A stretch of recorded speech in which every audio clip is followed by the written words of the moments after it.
Hey guys, and welcome to another episode of Ace Attorney Investigation Prosecutor's Path. Last we left off, Mr. John Doe turned out to be the killer, which should surprise nobody, or at least to us at least, because hello, Ace Attorney people don't know what they're like, don't know who people are unless they actually say it. But anyway, we are now heading into the airplane last I checked, so we're going to check out Rook's body, because apparently he was killed. And let's get going. And hopefully this thing doesn't fuck itself up again, because I started recording this and somehow the let's just say a lot of the images ended up getting chopped.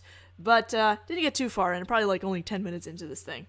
Anyway, the death of the bodyguard Ethan Rook and the arrival of Shelley the killer. A new development in this case has come to light. Under Knightley's direction, the door of the president's plane was opened. After the paramedics attending Mr. Rook left, we set foot inside the plane, one by one. Well, shit, are you sure the crime happened outside? It looks like it happened inside. Oh my, where would the president be? Who knows? It seems he's just behind that door. Still a coward, I see. You think he'd just show himself in front of a hitman? Not a chance. Didn't I tell you already? My purpose here is simply to investigate the case. Well then, Mr. Prosecutor, we await your examination of the body. Right. For now, I have no choice but to obey and continue the investigation. The rest is up to Detective Gumshoe. I'm counting on you. The attempted assassination of the president became the murder of a bodyguard. It looks like you could use some help, Mr. Edgeworth. Well, I don't deny it, but... See, exactly! If that's the case, then it can't be helped. Just leave it to the great thief Kay Faraday. Right, so are you saying you can solve this case? Nope! Okay. Said with such certainty. Instead, I'll stick to being your support. Right, let's get straight to the investigation. Does that mean I can talk to Kay? Can we talk to Kay? We need to buy time for the police to prepare. I'll need to draw out this investigation for as long as I can. Begin investigation! Well, first, let's talk to Kay. Yeah, what's up? Did you notice anything? So, there were actually two people dressed up as the assassin in the red hood. No, it's too early to say for sure at the moment. But there's Mr. the Killer, who's a professional assassin. And then there's Nicole, who aimed the laser pointer at the president. Ugh, this is making my head spin. The reason we cannot see the truth is because something is obstructing it. I get it. If we stole that something, then we'd also be stealing the truth. Well, I suppose that's one way to look at it. About investigating. Actually, I've been studying up on investigation techniques. Oh, that sounds promising. First, examine the evidence and information that you stole. Present the stolen evidence, connect the stolen information, and a new truth will appear for you to steal. Kay, no. How was that? I worked really hard at it. You get points for effort, I guess. So nice, Edgeworth. So nice. The investigation. I can't believe a real professional assassin asked us to investigate this case for him. I couldn't agree more. Just what is he thinking? In any case, let's continue the investigation. Let's do this for Mr. Rook's sake as well. Alright, once we're done there, we can actually go ahead and examine Rook, if I can do this. There we go. X is for confirm, or examine. I won't rest until I've inspected every suspicious nook and cranny. Alright, well, let's start with this gun up here. It seems the victim also carried a gun. Did he try to shoot something? He may have drawn it out instinctively to return fire. We need to check to see if the gun has fired any bullets. It's still fully loaded. There's no evidence of any shots being fired. This gun is also from Zhang Fa, right? Yeah. We were always issued the same model revolver. Good to know, Knightley. Good to know. Alright. That was not down. This briefcase. This is a bulletproof attached case. It's a tool bodyguards use to protect themselves from bullets. It can be seen in Kay's photo. It seems Rook and Knightley both had one. Yay, I want one of these. That's the scene I stole on film. You didn't do anything illegal in taking this. Anywhere, anytime, I'm always in the mood to steal. You just wanted to use the word steal, didn't you? Have I been caught? Hey, please. Anyway, bullet hole thing. The bullet pierced his body just below his armpit. Unfortunately, he was hit in an area his bulletproof vest didn't cover. It really seems like a well-aimed shot. It really did. The cause of death was most likely blood loss. The bleeding has stopped. Aw, poor Rook. Poor Rook. I'm about to say Rookley. Rook Lee! The paramedics were called to treat Mr. Rook, right? I'm afraid they didn't make it in time. Aw, poor guy. I don't think there's anything else we need to examine here, so let's go back to the field. Alright, let's check out these monitors over here. The internal and external views of the plane are being monitored by these monitors. Monitored by these monitors. Alright, let's examine? Let's examine that. Why not? This monitor shows that what's happening in this room. They've got some pretty good tech. Is that so? I don't know much about these types of things. Aw, Edgeworth. It even captures the fine lines around your eyes, Mr. Edgeworth. Oops, my bad. Those are the usual wrinkles on your forehead. Wow, Kay! Very subtle. Kay, is that all you wanted to say? Yes, that's exactly all she wanted to say. Anyway, this does not look like a monitor screen anymore. What's this thing? Oh, that's the president's precious stuffed animal. I don't really get it, but it's some kind of keepsake. Don't touch it. Precious? That's unexpected. Hey, it kind of looks like there's been a break-in. Indeed. The area it stands on does look a bit unnatural. Are those glass shards underneath the stuffed animal? This unnatural empty space. Perhaps... Was there another monitor here? Possibly. But, you know, there's no wires behind it, so... It'd take a while to be a convincing monitor. Alright, this table! I won't rest until I've inspected every suspicious nook and cranny. He's gonna say that every time I examine something, aren't I? Anyway, I might as well make up a bunch of things when he says it. That's a heavy-looking vest. The president's clothes must be made from some special fabric. Indeed, it's to protect against bullets.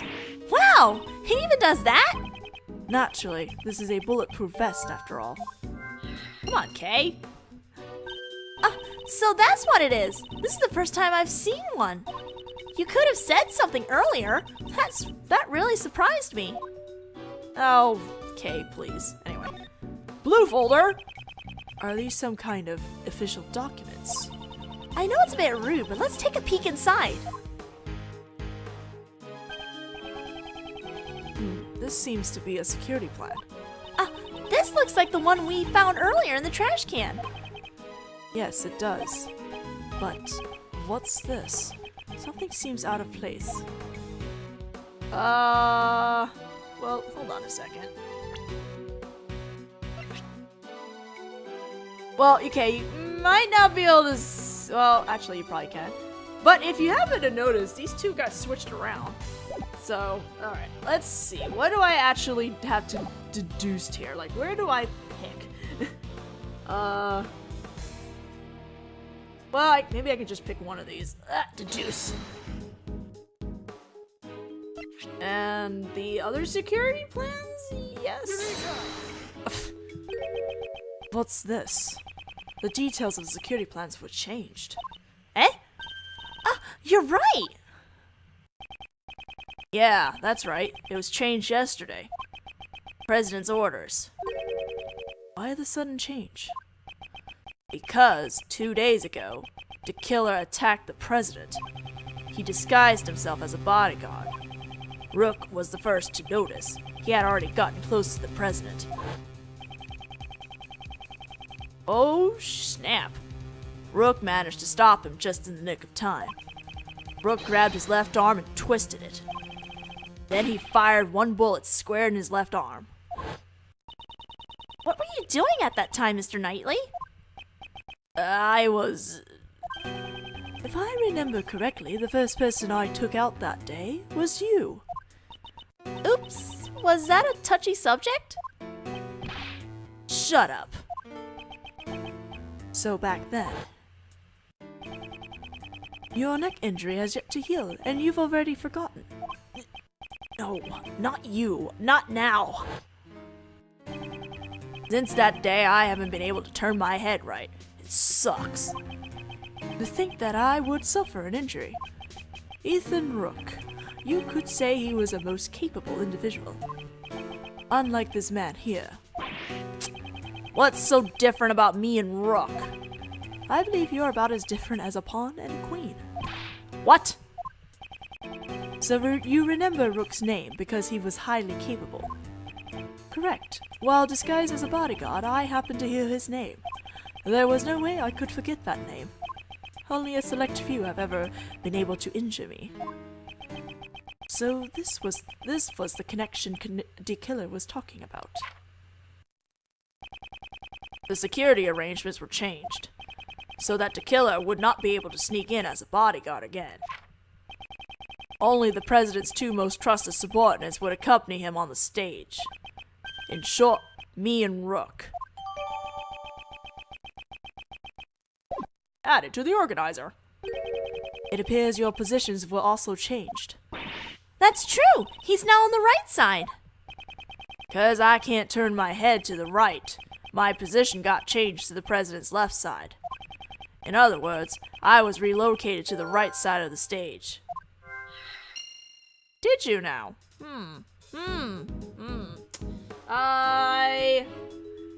Alright, I think that's all we can do, so let's do some logic, because we did pick up an awful lot of stuff. Alright, so, let's connect... What do we connect here? Alright, where's the bullet? Is that the bullet? Where's the bullet? There's the bullet! The bullet! And the bulletproof vest? Yes. Because, you know, the bullet went through that vest! 2 bullets were fired. We know that from the number of gunshots. One hit the steel samurai balloon, and the other took Rook's life. But didn't the bullet also hit the president's bulletproof vest? Right, it doesn't match up with the number of shots. However, there is one way to solve this. One way? The bullet that stole Rook's life pierced through his body and then hit the vest. In other words, Rook and the president were hit by the same bullet. I see! So it kind of ricocheted off? That's right. It'd be dangerous if he hadn't worn that bulletproof vest. Is the president alright? Even while wearing a bulletproof vest, you can still get injured. Case in point, Rook! Yeah, the bullet impact can still fracture your bones. But don't worry, he's fine. The president's trained himself like no other. Maybe the president didn't even need a bulletproof vest. I think that might be pushing it. I'd like to examine the bullet. There's a chance there may still be a ballistic markings. Ballistic markings? What's that? Okay, you should probably go into all the trials from the original series. Ballistic markings are always left on the bullet. Each gun leaves a different marking. So if we examine the ballistic markings, we'll know which gun the bullets was fired from.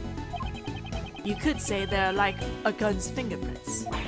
I get it now! Let's investigate right away! I think that'd be difficult. The bullet was completely flattened when it hit the bulletproof vest. There's no way you could investigate the ballistic markings. What? I wanted to investigate them. Oh.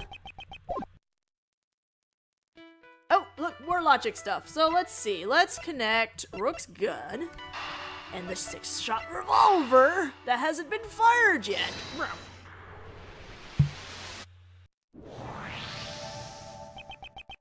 These two guns, they're the exact same model. These guns came from Zhang Fa. So then how is the other gun still... How was the other gun in the trash bin? Looks like all the bodyguards were provided with guns from Zhang Fa. Indeed. Are those guns rare? No, not particularly. They're not easy to obtain domestically, but it isn't impossible either. What? I thought they might be a treasure. Yes, it's unfortunate. Mr. Edgeworth, are you talking about treasure? Not quite. If it was a rare model, it would have been easier to identify. Even evidence can become treasure. I see. Even during your investigation, you searched for treasure. Well, I didn't quite say that. Okay, let's investigate. Where's the treasure? And suddenly she's motivated. Now then, I've grown wary of this investigation. Oh dear. Still no sign of Detective Gumshoe. Mr. Prosecutor, have you uncovered the truth yet? No, not yet. I see. In that case, would you like to speak with someone who is involved in the incident? Someone involved in the incident? You mean... Is there not one more witness, just behind those doors? Of course, the President himself. Well, Mr. Prosecutor, please do the honors and summon the witness here. There's no chance in hell I'm letting that happen. You think you can just summon the President like a witness in court? Ha! I don't know if you're in a position to argue or fight back here. Mr. President, I'm sure you are watching all this through your security cameras. Would you kindly grace us with your presence? That is, if you value your bodyguard's life. Ugh. Well, if he's the president, he probably would stay in his room because he's just a bodyguard.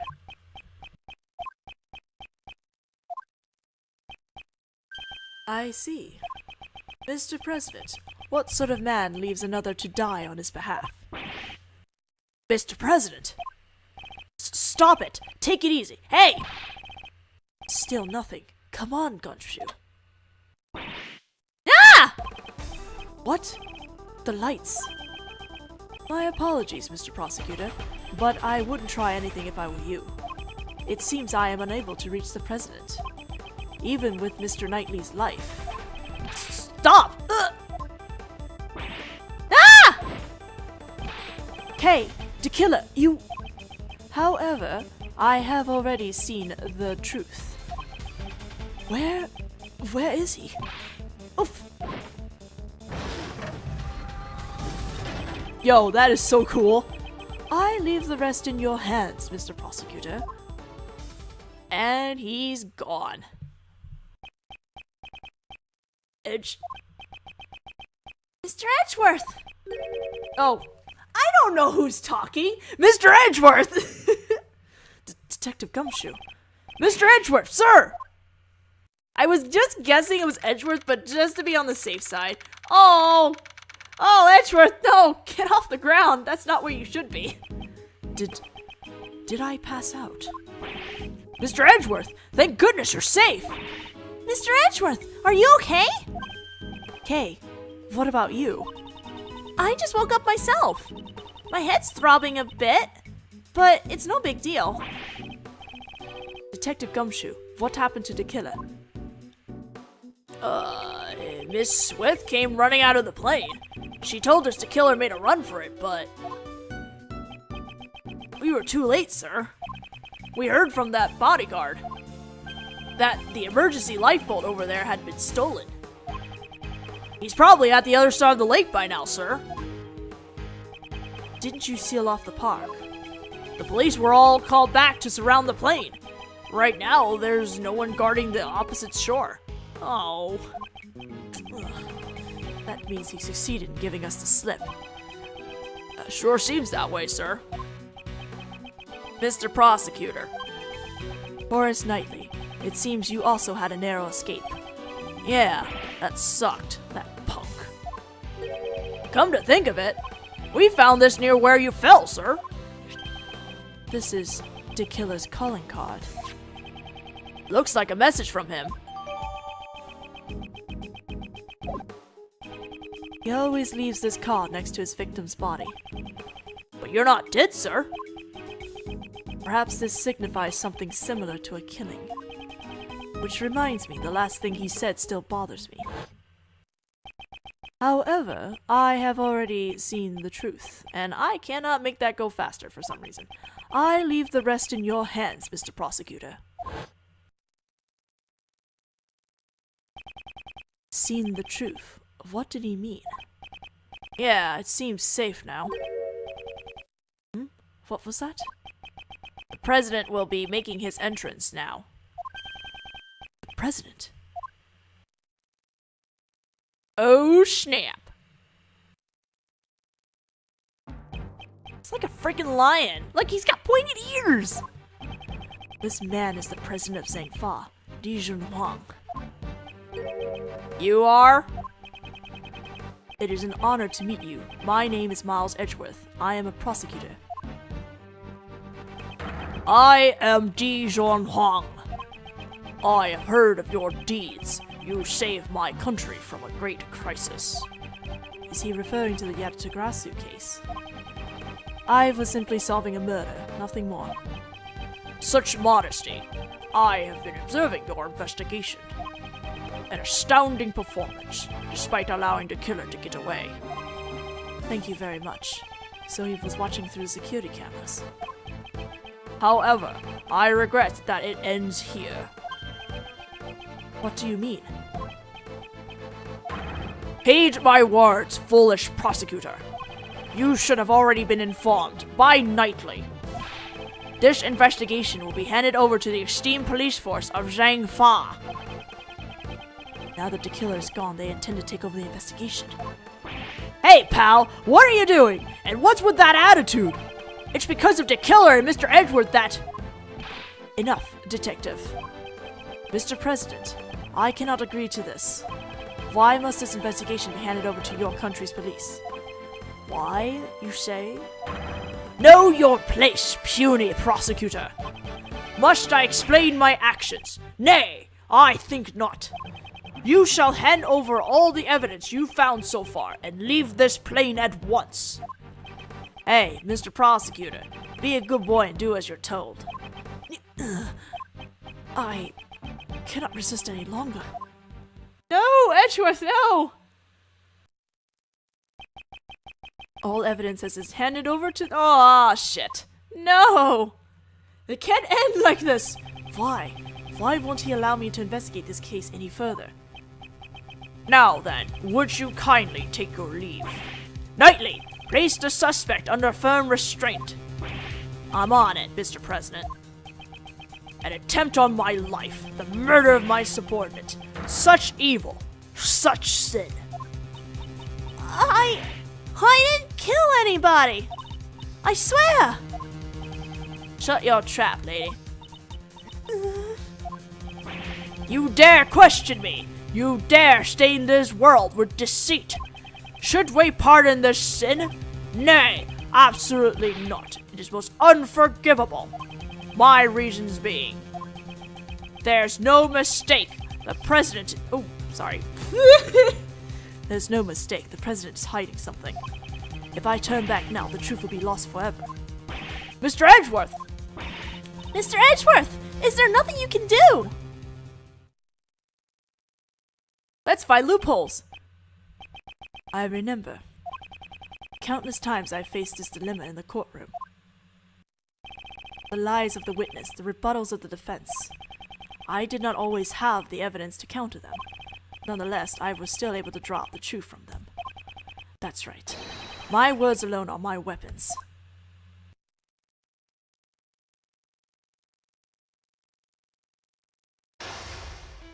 Hello, we're having a logic chess match all of a sudden. Now then, let's analyze the situation. Leave this place at once! This is a direct order from the president himself. He's not even listening. Any rebuttal I give, he cuts off. When he has that forceful attitude, I'll need to watch the situation carefully. My opponent is the president of Zhangfa. I don't think he'll show any weakness easily. His words may be overbearing, but I need not be intimidated. If I observe his behavior closely, I shall be able to read his emotions. First, I'll start by asking about his reasons for taking up the investigation. Like that went well before. Now, let's begin. A good opening line will put me at the advantage. Let's go then. Who's taking over the that one seems a little bit more subtle. Please, allow me to confirm something about the investigation. Nay! I don't recall granting you permission to speak. Wait and see. I am the president of Zhangfa. You shall not talk back to me.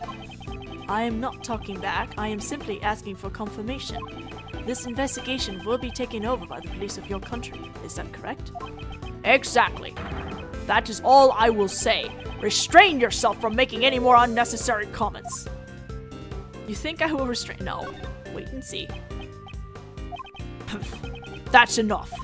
Being on this plane is tantamount to being my country's soil. I'm being my country's soil. You cannot do as you please. This plane. Is there something significant about this place? I should remember this clue. Let's try this. I'd like you to explain your reasons for depriving us of the rights to investigate. Impudent fool! Hold your tongue! There's no reason. There should be enough of an explanation for you. Excuse me. Perhaps that clue may be useful here. Is it connected to this place? Gathering from what you said earlier, does that forceful attitude of yours have some connection to this place? You insolent. Earlier you said that being on this plane is like being on your country's soil. From those words, I was able to deduce the answer. Namely, that is, you wish to claim extraterritorial rights inside the plane. Am I correct? Yo, Hong! Why you sweating? That's enough! I shall brook no insolence! You are unsettled. Your words are forceful, but I cannot overlook them. The moment I mentioned extraterritorial rights, your face grew pale. Huang? In light of your brazen courage, I shall grant you an answer. That's right. I am claiming extraterritorial rights inside this plane. However, what does that change? You are still powerless. There is nothing you could do about it. I see. Under international law, the plane would be considered part of Zhangfa. How convenient. If he wishes to stake his claim, then I shall question its validity. The next move will decide the outcome. He may be the president, but there is a hole in his logic. Let me break it wide open. Alright, is your claim, actually, are you being too forceful? Let's start with that. Permit me to say this. Don't you feel that your actions are too forceful? Who asked for your opinion? All you need to do is obey. Why would we obey you? Wait and see. Forceful is the wrong word. It is authority. Leadership. So you arrested Miss Swift because you felt you had the authority to do so? Yes, that girl is a criminal. There is no room for dispute. Wait and see. The shooting took place outside the plane. Only she could have done it. Oh, I think we found a loophole. That's it. The shooting occurred outside the plane. This could be a very important clue. Is your claim valid? I challenge the validity of your claim to extraterritorial rights. Do you truly understand what it is you're saying? Of course, and I stand by it. You dare doubt my words. You have no shame. You are the shameful one. such irredeemable ignorance. It troubles me greatly. There is no need to worry. I do not need to be saved. It is Miss Swift whom I wish to save from these false charges that you have laid against her. I admire your tenacity. However, your wish is unattainable. The extraterritoriality laws are unshakable. This plane is Zangfa's territory. That's great and all, but does it count outside? It's time to use that clue.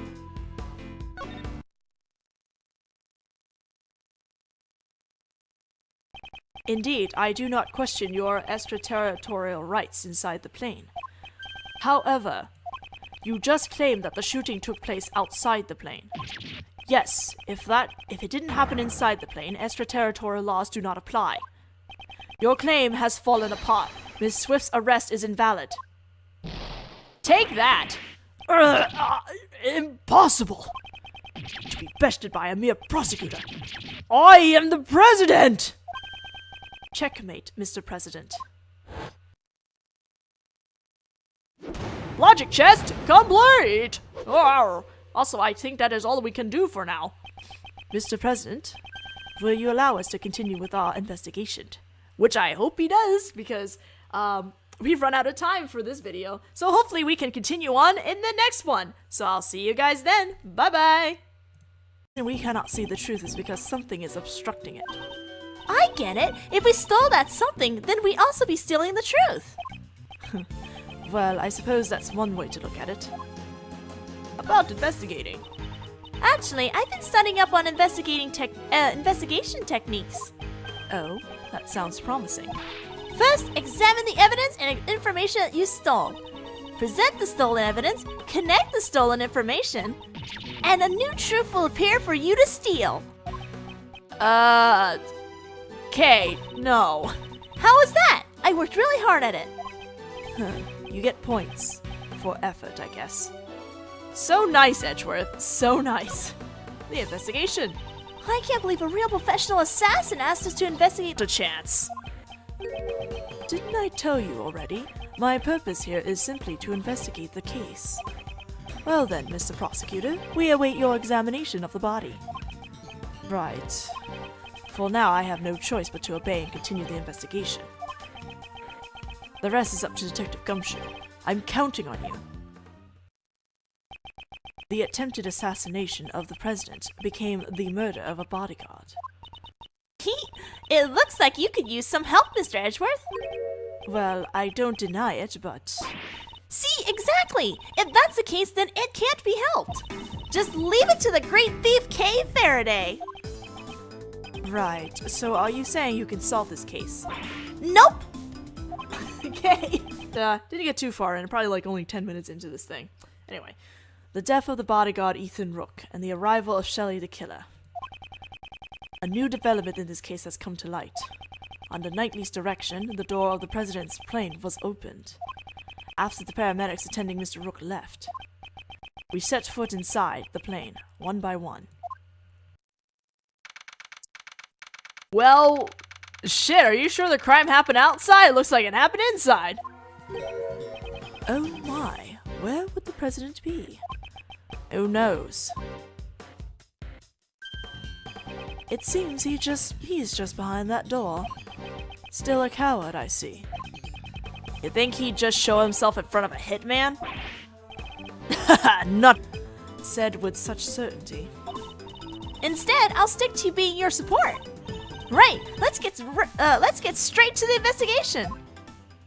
Does that mean I can talk to Kay? Can we talk to Kay? We need to buy time for the police to prepare. I'll need to draw out this investigation for as long as I can. Begin investigation! Well, first, let's talk to Kay. Yeah, what's up? Did you notice anything? So, there were actually two people dressed up as the assassin in the red hood. No, it's too early to say for sure at the moment. But there's Mr. the Killer, who's a professional assassin. And then there's Nicole, who aimed the laser pointer at the president. Ugh, this is making my head spin. The reason... Hey guys, and welcome to another episode of Ace Attorney Investigation Prosecutor's Path. Last we left off, Mr. John Doe turned out to be the killer, which should surprise nobody, or at least to us, at least, because hello, Ace Attorney people don't know what they're like, don't know who people are unless it's like, unless they actually say it. But anyway, we are now heading into the airplane. Last I checked, so we're going to check out Rook's body because apparently he was killed, and let's get going. And hopefully this thing doesn't fuck itself up again, because I started recording this and somehow the let's just say a lot of the images ended up getting chopped. But